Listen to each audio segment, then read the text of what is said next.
Манағы балақан шешесінің етегіне жармасып, ана сөтін іздеп, апыл-тапыл басып жығылып сүрініп жүретіні кеше ғана сияқты еді, енді міне есейіп қалыпты. 2-3 жасар баланы адам болып қалыпты ғой дейміз. Енді балаңыз талап тілегін айтып, басқаның тілін алып түсінетін болды. Өзі бір нәрсені істегісі келіп тұрмысатын өзіндік әлемді азамат осылай ержетіп келеді.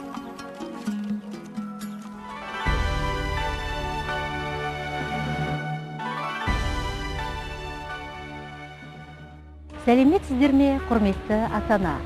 Өздеріңізге арнаған ұласпалы кеңестің 3-ші бөлімін бастаймын. Жанұялы болып, бала-шағаны аялап, мәпелеп, ер жеткізіп, оларды ел қатарына саналы азамат етіп қосу адам өмірінің мәні мен мақтанышы. Сондықтан жас баланы аман-сау өсіріп тәрбиелеу, оларды түсініп қолдау, олармен қалай қатынасу туралы кеңес әзірлеп, назарларыңызға ұсынып отырмыз. Қабыл алыңыздар.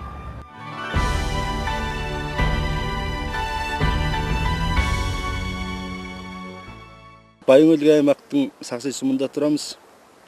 Менің атым Аманбек, әйелім аты Жайгүл, балам аты Жаннұр болады.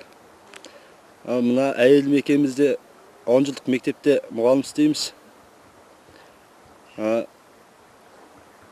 Апасы, біз жұмысқа кеткенде апасы бар, апасының қасында қалады. Біз өзіміз уақыт шыққан кезде баламызды ойнатқанға кішкене көңіл бөлеміз. Біріншіде кітап оқып, ертек оқып береміз, доп ойнатамыз, асық ойнатамыз. Бала аяғын баса сала қимылы молайып, дене салмағы артып, денесі және ақыл-ой дамысы өзгере бастайды. Бірақ әр баланың даму ерекшелігі әр түрлі болады. Қайсы бірі өте тез қимылдаса, енді біреуі баяу қозғалыста болады. Тіл және сөйлеу дамысы да сондай. Біреуі ерте, біреуі жайрақ тілі шығады.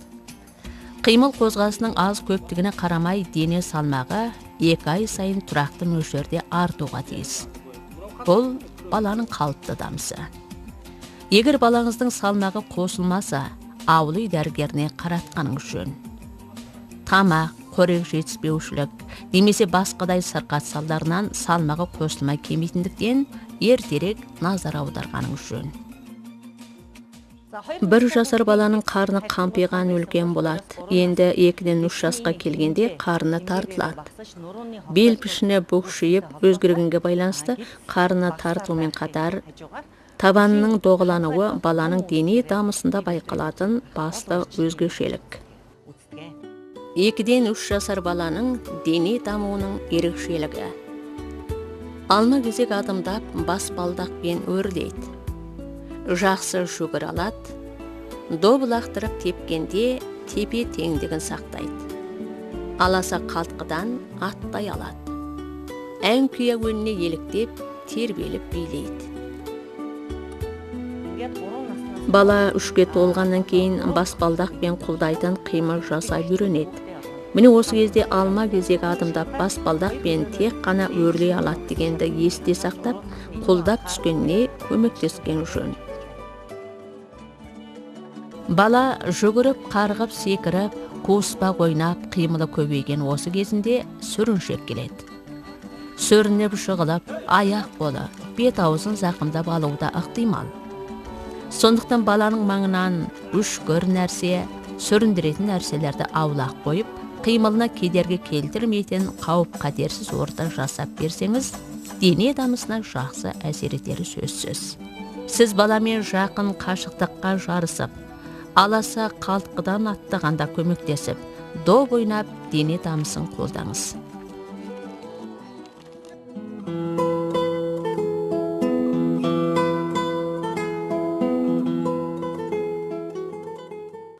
Тамақтандыру турасында өткен жылдағыдай күніне 5 уақыт тамақтанады. Бір сөзбен айтқанда оның 3-і негізгі тағам, ал қалған 2-і қосымша тағам. Бала осы жасында тамағын өзі іше алады, қарным ашты, шөлдедім деп те айталады. Дәл осы кезден бастап ата-аналар баланың тамақтануына салғырт қарайды, көңіл бөлмейді. Өзі тамақ ішкісі келген кезде айтам сүт ішемін деп айтады, көз ішкісі келсе көз ішемін деп айтады. Сүйгісі дүзге отырғысы келген кезде жаңағы дүзге отырамын деп өзі айтады. Ойнағысы келгенде де доппен ойнаймын, жаңағы қандай да ойыншықтармен ойнаймын деп өзі айтады. Күнде жаңағы 2 уақыт тамағын істеп беремін. Бір күн жаңағы каш, балау деген сияқты көже, сорпа, бантын өз жаңағы осы тамақтарды жақсы ішеді. Балалармен ойнағанды жақсы көреді. Жаңағы далада ауданысында. Бала тағамына дәмдегіш қоспаларды салмаған жөн. Тамақ дәмдендіретін қоспаны қаншама көп қоссаңыз, баланың тәбетін соншама тартып мол жейтін болады. Соның салдарынан салмағы ауырлайды, келешекте семіз салмағы ауыр болып кетуі ықтимал. Баланың тәбетін қалпынша сақтау үшін тамақ дәмдендіретін қоспаларды қолданбаған жөн. Кейбір ата-аналар баласына газды сосын, чипс, ұн өнімдерін көп береді. Міне осының барлығы баланың дене салмағының артуына әсер етеді дегенді еске сақтаған жөн. Баланы тамақтандырғанда мынаны есте сақтаңыздар. Баланың өзіне арнап ыдыс-аяқ әзірлеп беру, негізгі 3 тағамын арнайы бөлек әзірлеу, қосымша 2 тағамын бала ішкісі келгенде беру, отбасы мүшелері бірге тамақтану.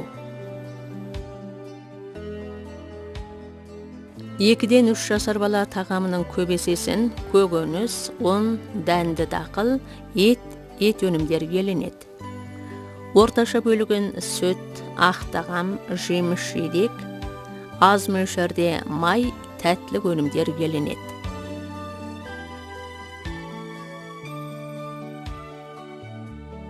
Таңертеңгі, түскі, кешкі асты көкөніс, дәнді дақыл, ұн, ет өнімдерінен әзірлейді.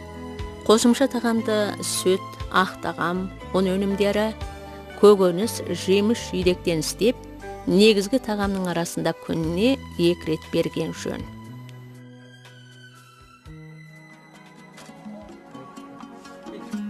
Бала 2 жасқа шыққанда өзі қалағын ұстап, тамақтана бастайды. Ол бірден қалағын дұрыстай алмайды. Тамағын үстелге, киім-кешегіне төгіп шашады, қақалып шашалады. Міне осы кезде сіз қолынан қалағын алмаңыз. Тамақтандырмаңыз. Қайда қалағын дұрыстатып үйретіп, төкпей шашпай ішкеніне көмектесіңіз. Ол ары қарай дұрыс тамақтанып үйреніп кетеді. Баланың миы жетілуіне дұрыс тамақтану, нәрлі, қоректі тағам тікелей әсер етеді. Әсіресе 3 жасқа дейін баланы дұрыс тамақтандырса, олардың миы ақыл ойының жетілуіне ерекше әсер етеді деп ғалымдар анықтап отыр. Бірінші суретте жеттік дұрыс тамақтанған баланың ми дамуы қалыпты екені көрсетілген. Ал екінші суретте тағам қорегі жетіспеген бала миының көп бөлшектердің әрекеті әлсіреп, белсенді жұмыстайтын бөлшектердің көлемі кішірейгені көрсетілген. Баланы дұрыс тамақтандырып, нәрлі қоректі тағам берсе, келешекте ақылды, денесі шымыр, белсенді азамат болуының негізі болатынын есте сақтаңыз.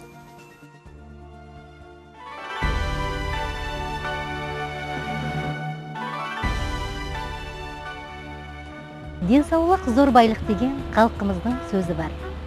Денсаулыққа таза орта, таза ауа, таза нәрлі тамақ қатарлы көптеген негіз болады. Осылардың ішінде ең негізгісі не екенін білгіңіз келе ме?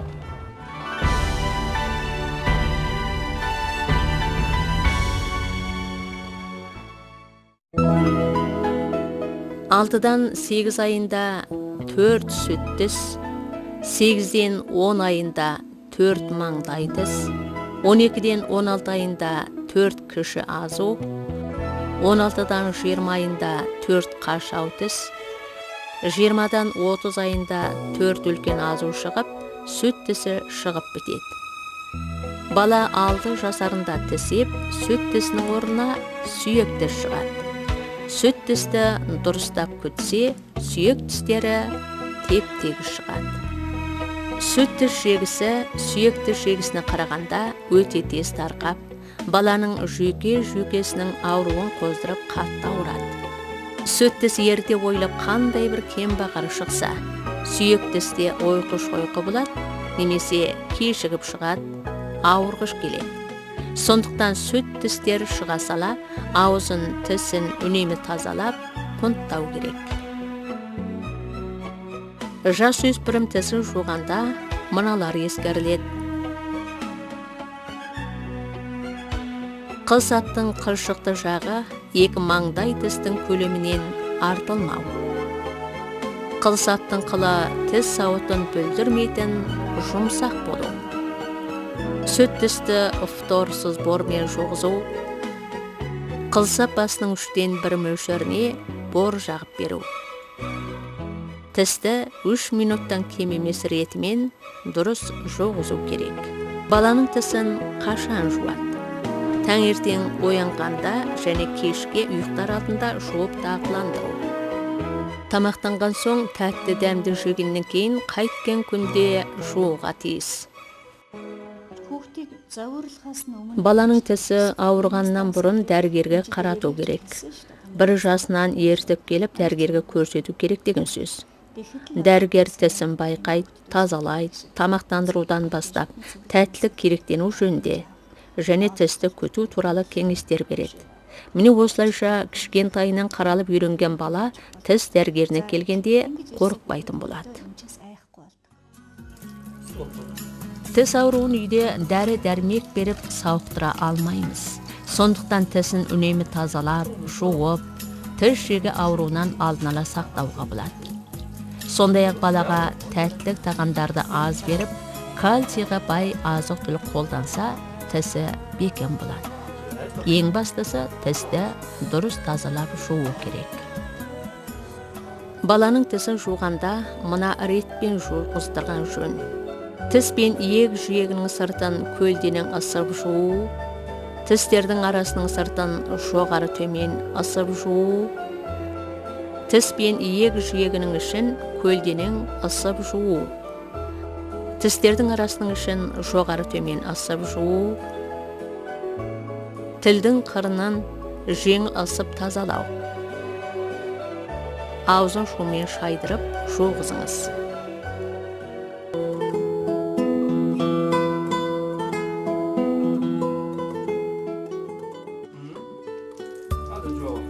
Аурудың аудандысы ластанған қолдан жұғады. Қол үнемі таза болу керек. 2-3 жасар баланың бір ерекшелігі көзіне көрінген нәрсені қайткенде де қолмен ұстап көруге тырысады. Сөйтіп қолы тез ластанады. Бірақ олар қолын өзі жуа алмайды. Ата-анасы, тәрбиеші сіздер баланың қолы ластанған мезет сайын жуып беріп отырғандарыңыз абзал. Баланың қолын таңертең оянғанда және кешке ұйықтар алдында, тамақтанудан бұрын және дәретке отырғаннан кейін, сондай-ақ ластанған сайын жуып тағыландырыңыз. Баланың қолын жуғанда мына ретті ұстаныңыз. Қолын жақсылап сулайды, қолын көпіршітіп сабындайды. Саусақ араларын үйкеп жуады, тырнақ маңайын жақсылап үйкеп жуады. Қолдағы сабынды сумен әбден шаяды. Қолын сүртіп кептіру керек. Баланың ойыншықтары үнемі таза тұруға тиіс. Ол ойыншығын анда-мұнда сүйретіп лақтырып ластайды. Сонымен оны аузына салады, қолымен ұстайды. Баланың ойыншықтарын аптасына 1 рет жуып тазалау керек. Баланың өзі таза болса, аурудан алдын ала сақтауға болады деп сенеміз. Баланың өзі таза болса, аурудан алдын ала сақтауға болады деп сенетініміз тым жеткілікті пікір емес. Сәбидің аман-есен өсуіне тұрмыстық тазалық көп әсер етеді. Баланың бармайтын жері жоқ. Анда-мұнда жүгіріп жүреді, көзіне көрінген ұстайды, аузына салады. Сондықтан бала маңайындағы барлық нәрсе таза, тап-тұйнақтай, жанға жайлы болуға тиіс. Сіз күн сайын үйіңізді тазалап, баланың киім-кешегін жуып өтектеумен қатар, балаңызды таза, жинақы тәрбиеге үйретіңіз.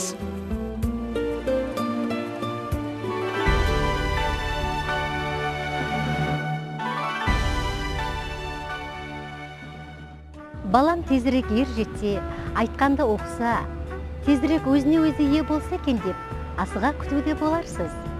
Мұныңыз бұрыс емес, бірақ асығуға болмайды. Мәселен, асығуда емес, баланың дамуын қолдауда екен. Енді тағы да бала тәрбиесі туралы әңгімелесейік.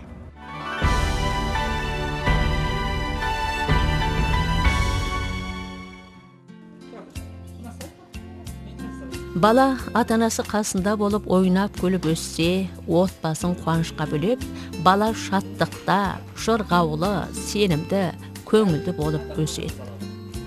Бала көңілінде кіршік болмайды, мейір қуаныш шалқып тасып тұрады. Міне осындай ашық жарқын мөлдір әлемді сол қалпынша одан әрмен жалғастыру ата-ана жанұя мүшелерінің парызы. Адам өмір бақиғы тәрбиесінің негізін 6 жасына дейін қалыптастырады дегенді ғалымдар дәлелдеп отыр. 6 жасқа дейінгі балалар үшін ересектердің денеле көрсеткен іс-әрекеті, таңғалдырып айтып берген тартымды әңгімесі, түсініктемелердің мәні зор, ерекше пайдалы болады.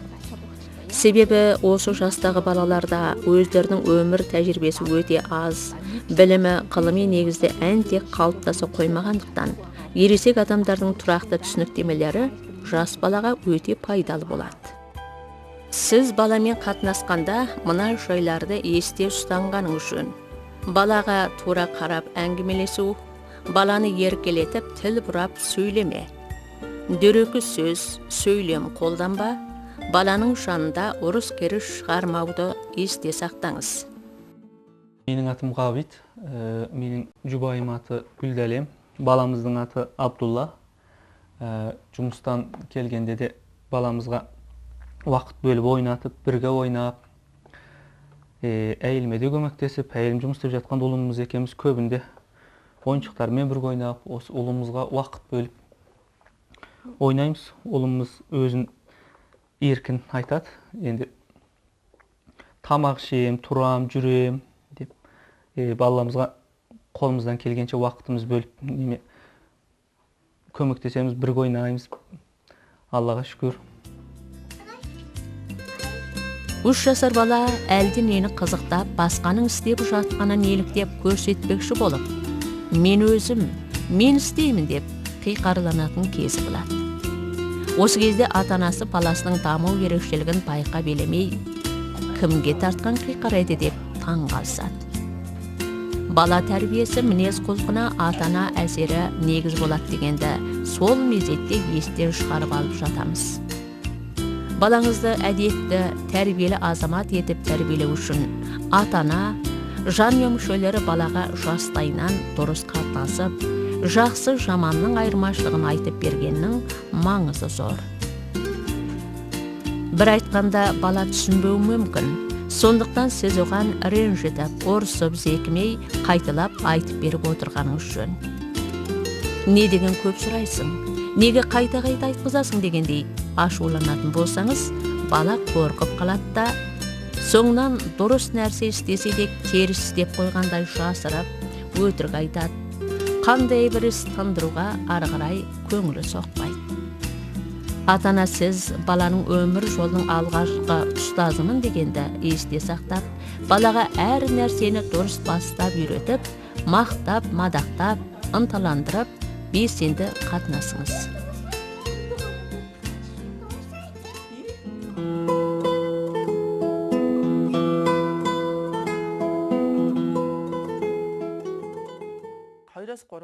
Екіден 3 жасар бала өткен шақ, осы шақ, келер шақтағы көптеген сөз қолдана бастайды. Мысалы, мен бүгін бақшаға барамын, мен кеше бауырсақ жегем, әкем мені ертең машинасының отырғызып ертіп жүреді деген сияқты өткен осы келер шақты түсініп сөйлегенде қолданатын болады. 2-ден 3 жасар баланың тіл байлығының ерекшелігі: 1000-нан астам сөз қоры болады. 3-тен астам сөзі бар, кең сөйлем қолданады. Мынаны қайтып істейді, мынау кімдікі, қайда деген сияқты сұрақтар қояды. Жолы азғантай шағын тақпақ оқиды, ілесіп ән айтады. 2-3 жасар баланың тілінде бұйрықты сөз сөйлемдер кезіге бастайды. Мысалы, шеше емшік емес, етігімді кигіз, менің ойыншығымды бер, маған тамақ бер деген сияқты бұйырған мағыналы сөз сөйлемдер 2-3 жасар бала тілінде көптеп кезігеді. 2-3 жасар баланың ақыл-ой даму ерекшелігі. Әке шешесі мен отбасы мүшелерінің атын біледі. Әр нәрсенің атауы барын біледі. Негізгі түстерді ажыратады және айталады. 3 бұрыш, 4 бұрыш, дөңгелек бейнені біледі.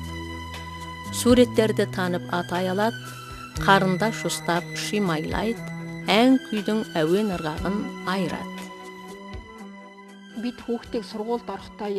Ата-аналардың көбі баланы мектепке бергенге таяған кезде жаздырып үйретпекші болып назар аударады. 5-6-ға жетер-жетпестен өзімен бірге жаздырып үйретіп әуреленеді. Шын мәнінде бұл жастағы бала үшін жазу дегеніміз оқу, сөйлеу, сурет сызу, бояу дегендермен салыстырғанда өте күрделі істің бірі болып табылады. Мұның себебі осы жастағы бала саусақтарының нәзік, ебінің дамысы толық жетіле қоймаған кез. Мұндай қиындықты жеңудің бірден бір жолы сәби кезінен қағаз қарындашқа үйіріп болғызып, сурет жабдықтарын әперіп қойса, ол шимайлайды, сызады, сурет салады. Міне осының бәрі жазып үйренудің дайындығы жүріліп жатыр деген сөз. Әзірлікті ерте бастаса, бала жазып үйреніп кетеді дегенді есте сақтаған жөн. Сәбидің ақыл-ойы кіршіксіз ақ қағаздай әппақ.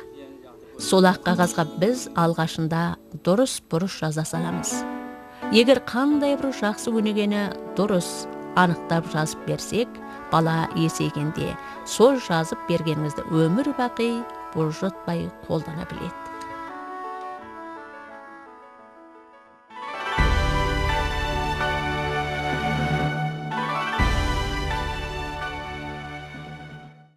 Көпшілік ата-ана балам 3 жасқа толды, әйтеуір ойыншық алып берсем болғаны деп ойлауы мүмкін. Ойыншық алып берген үлкен мәні бар.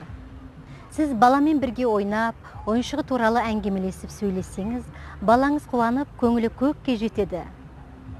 Мүмкіндік шығарып жұмыстан бос уақытыңызда балаларыңызбен бірге ойнаңыздар.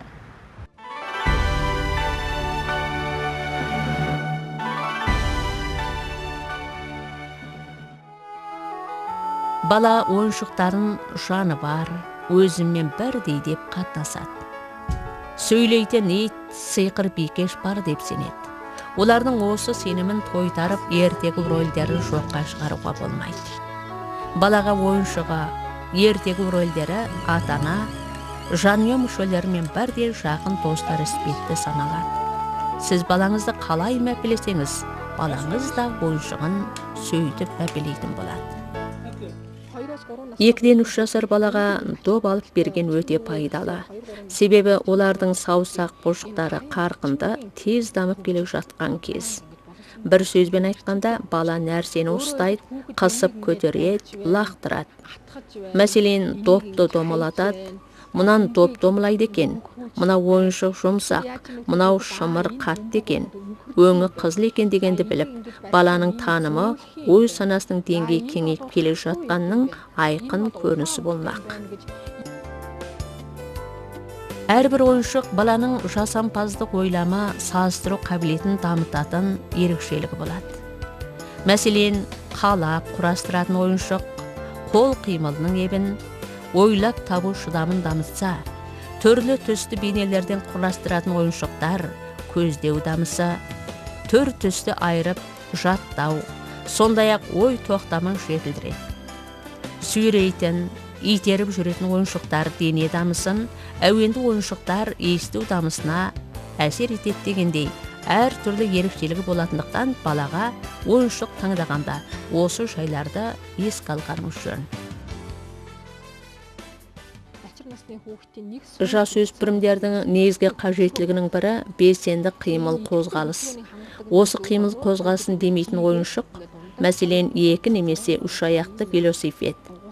Әсіресе олдар бұған қызығып көп ойнағыш келеді. Сондықтан ата-ана сіз балаңызға велосипед әперсеңіз, қимыл қозғалысын қолдауға пайдасы зор болып табылады. 2-3 жасар баланың ойыншығы қандай болу керек? Қимылдап қозғалатын, әр түрлі үн дыбыс шығаратын, түрлендіріп ойнауға болатын, жуып шайып тазалауға болатын, баланың талғамына сәйкескен болуы керек. Ойыншық балаға тек ермек қана емес, ортамен жан жақты танысып қатынасып дамуына әсер ететіндіктен, баламен бірге ойнағанда қандай бір мақсат қойғаныңыз жөн дегенді еске тұтқаныңыз жөн. Мәселен, ойыншықтардың түр-түсі, көлемі, бейнесі туралы түсінік беріп, тіл және сөйлеу дамысын қолдаңыз. Баланың ойыншығын үнемі тексеріп білінсе, оны жөндеп, баланың бет ауыз, қол аяғын зақымдамайтындай қауіпсіз болдырып, бақылап отырғаныңыз жөн. Дүкеннен дайын ойыншық әперумен қатар, баламен бірге ойыншық жасап ойнағанда дұрыс. Мәселен, теннис добына көз, мұрын, ауыз салып, астын тезіп, қуыршақ болғызып, саусаққа іліп ойнауға да болады. Ебіне келтіріп, құрастырып, тігіп, қалап ойнайтын ойыншықтарды әу баста балаға үйретіп қойған жөн. Соңынан бала өзі ебіне келтіріп, құрастырып үйренсе, саусақтарының жетілуіне, сондай-ақ жасампаздық ойламына көмегін тигізеді, ойлап табу шеберлігі де дамитын болады.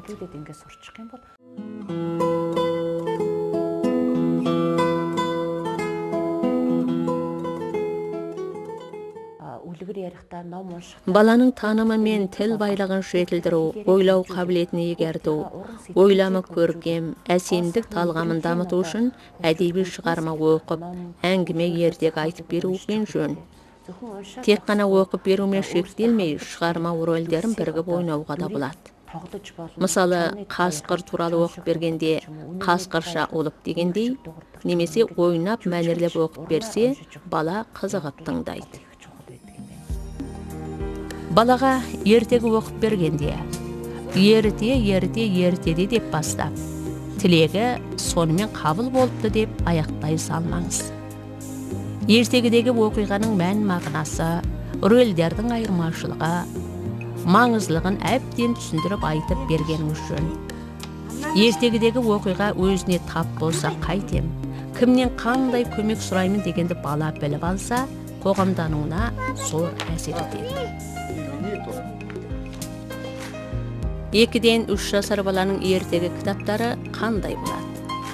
Көлемі үлкен, суреті үлкен, бояуы анық, ашық болу керек, сөзі шағын, сөйлемі қысқа, оқиғаның суреттері мен мағынасы бір бетте болады. Бала ұйықтар алдында, немесе ұйықтату үшін ертегі айтып бергеннің әсерінен, ертегі айтып берейін дегенде оған әкем мен шешем, атам мен апам мені ұйықтату үшін ертегі айтпақшы деген ой туып, ертегіні елемей түсінігі тағы өзгереді. Міне сондықтан қайткен күнде ұйықтарында, немесе өзіңізге уақыт шыққанда, немесе бала өзі ертегі айтып беріңіз деп өтінген кезде ертегі айтып оқып берген дұрыс. Ертегіні тіптен қызықтыру үшін ойыншық немесе саусақпен ойнататын қуыршақ арқылы қимыл қозғалысымен айтып берсе, бала тамашалап түсініп алады. Сондай-ақ айтып берген ертегі туралы баладан сұрап, өзіне айтқызып, қалай түсінгенін тектеумен қатар, тіл және сөйлеуі, ой тоқтамына да назар аударуға болады. Жас өспірімдерге ұнамды, тез түсініп ұғатын ертегі баршылық. Мәселен, орыс халқының шаңбыр, қарға мен түлкі, ешкінің жетілағы, қызыл тымақты қыз, 3 аю қатарлы ертегілер балаға ұнамды да ұғымды. Бұл ертегілердің ерекшелігі не десеңіз, ертегіде қайталау әдісі деген болады. Мысалы, шаңбыр ертегісінде шаңбырды суырып шұлып алу үшін кемпірін шақырады, немере қызын шақырады дегендей қайталанып отыратындықтан баланың ой тоқтамына қонымды болады.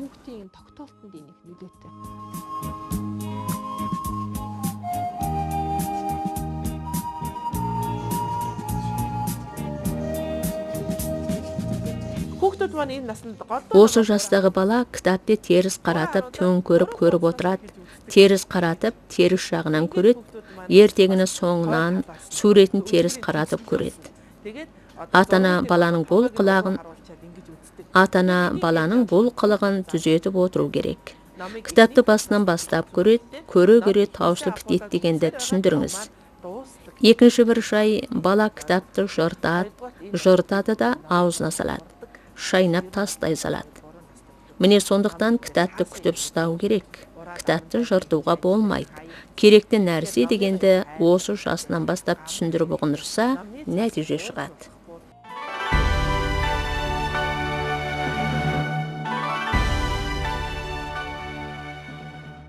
Балаңыз тіл алмай қойды ма? Болмайды, қойсаңшы деген сайын айтқанға көнбей. Қаншама аялап уатсаң да, онан әрмен жылайтыны несі? Осының себебін білесіз бе? Бала өсіріп тәрбиелеу, әке мен шеше бір жағынан ұстаз, тәрбиеші болуы сөзсіз. Анда-мұнда зары жүгіріп бірге ойнайықшы. Мынаны істеп берші деп жалынып жүретін бала.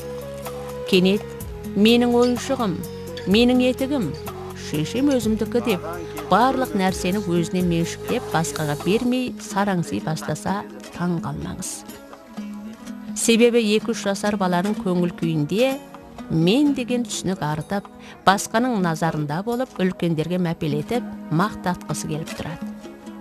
Бұрын киімін шешінгенде, тамақтанғанда ата-анасы кірісетін болса, енді бала бәрін өзім істеймін дейді. Бұл оның жас ерекшелігі. Бала аяғын басып тілі шыққаннан кейін таным деңгейі де кеңейеді. Осы шағында өзінің шамасы келмесе де, мен істейін, мен білемін деп әр нәрсеге киліге береді. Ол тамағын төгіп шашып шалмайды, әйтсе де өзім ішем дейді. Шешесі тамақ әзірлеп жатса, мен де көмектесейін деп кірісіп кеткісі келіп тұрады, әуелі кіріседі. Мұның дәлелі осы жастағы балаға мен істей аламын, мен өзім деген түсінік қалыптаса бастағандығы. Тамағын өзі ішпек болып, киімін өзі шешініп жатса, байтинкасының бауын өзі байламақшы болып жатса, әке шешесі бұған көмектесіп, мынаны бұлай өстіп істейді деп үйретіп берсе, ол тіліңізге көп қиқарланбай көнетін болады. 2-3 жасар баланың қоғамдану дамысының ерекшелігі. Құрбыларын әуес көріп, олармен қатынасқысы келеді. Олармен бірге ойнамаса да, маңайына барып ойнайды. Отбасы мүшелерінен басқа бөтен адамдармен қатынасады. Ата-анасынан жәрдем тілейді, сәлем беру, құрметтеу дәстүрін біледі. Дәл осы жасынан бастап, бала бұрынғыдан бетер сыртқы ортамен танысып, адамдар ара қатынасын түсіне бастайды. Бір сөзбен айтқанда қоғам өміріне белсене кірісіп, көптеген дос жаранды болады. Басқа балалармен таныстырып, достарын үйге ертіп келіп, бірге ойнатыңыз. Өз дүниесін басқамен бөлісіп, бірге ойнайтын болса, балабақша, мектепке барғанда өздігінен жүр алатын болады. Сондай-ақ, рахмет, сау бол, кешіріңіз деген сияқты әдептің алғашқы әліппесін үйретіп қойыңыз. Ата-ана сіз баланың қоғамдану дамысының осындай кезінде дұрыс үлгі-өнеге көрсете біліңіз. Сіз баланың ата-анасы ғана емес, ең жақын досымын дегенді көңіліңізге түйіп, баламен бірдей олардың әлеміне де өңіліңіз.